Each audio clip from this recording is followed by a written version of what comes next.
All right, so we have my KC Slimlites attached to the Jeep, and let me show you how we did it. I did purchase the KC HiLites mounts because the ones I originally purchased did not end up working out, so I just figured I'm going to order them from the manufacturer because they are guaranteed to fit then. So we took the wire from the light down under the cowl. I took out both these screws and on the other side to lift up the, I guess this is the cowl, I'm not really sure. Tuck it down under there. Here's my one issue that I'm going to bring up to Casey. I don't know if you can see it, probably not, but the attachment point for the wiring harness to the one that comes out of the light is kind of a fairly thick attachment, and it really should be about 2 inches longer than it is for the amount of lead wire that you have, because it's very hard to not be hitting this the pigtail, I guess, or whatever. It's just right there. If we're a little bit longer, this could snug down more. You can see that I have a little raised area there. So there's a gap here that I wish was not there because of the shortness of the lead wire on these Slimlites. But anyways, we ran it through here all the way across the back of the engine bay, zip tied it to those hoses. The one on the driver's side, again, you can see how high I've had to lift this up in order to fit that connection point under there. It just really is not a good design. The first time I did it, I brought it over the front and I had it sitting here, but I just didn't like the way that looked. It shouldn't have to be there. So it is tucked under there, and here's the wire coming out. And then here's the one from the passenger side, this one from the driver's side. We have it running under my repositioned vacuum pump. And then to my S-Pod. So we cut off everything from the wiring harness except what needed to fit right here. So we just had the red and black wire running to the S-Pod. And that works great. They work great. I have no problem with that. My only problem I have is with the connection point that comes out of this light.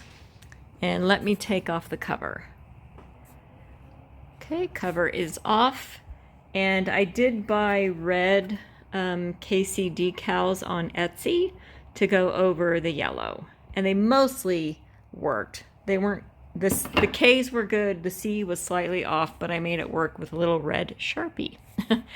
And this mount I bought from Midland. And I'll explain to you why in just a second as soon as I lower my hood. Okay, now the lighting's a little bit better. The original bracket I bought had an extension on it so that it came out to here, and that way I could have one mount that would hold my antenna and the light. Because I like my antenna where it is, I didn't want to have to rewire it from where I already had it.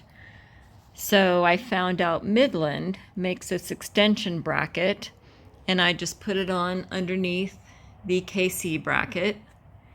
And that way I can have my antenna mounted right where it's, well, it's not exactly where it's always been because it was essentially right where this was. I did have to run my wipers to make sure it wouldn't hit. So if it's too close to the windshield, the wiper will hit it. But where I've got it positioned now, the wiper does not hit it.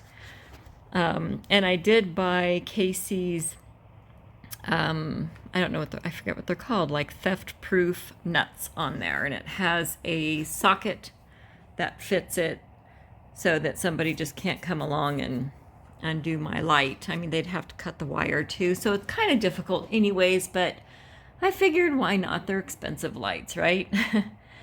But tonight, when we come back from dinner, I will get some shots of how they work. I have them positioned slightly out and ever so slightly down. I may adjust that there is a screw right here, a 13mm screw, and an Allen key on the other side, so you can adjust that tilt how you want. But I think the way I have them from the front is about the way I want them. And I also have that little KC light bar there.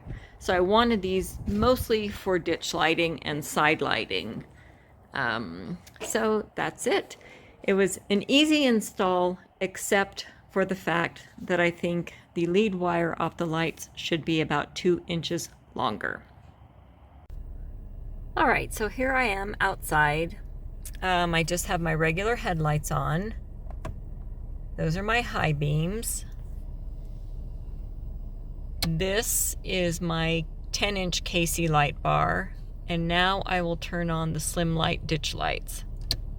Wing! So there's quite a bit of light that throws off of those.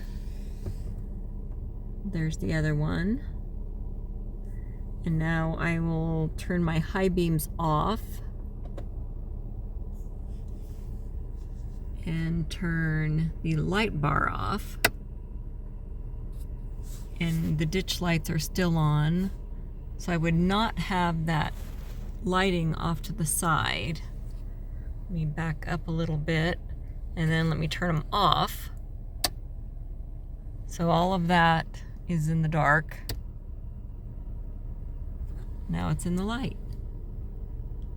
I'm not sure if I want to adjust them or not. Someday when I'm out on a real trail, I can see how I might want to adjust them, but that gives me a lot of brightness out to off to the side that I don't get straight ahead. There's the light bar and high beams.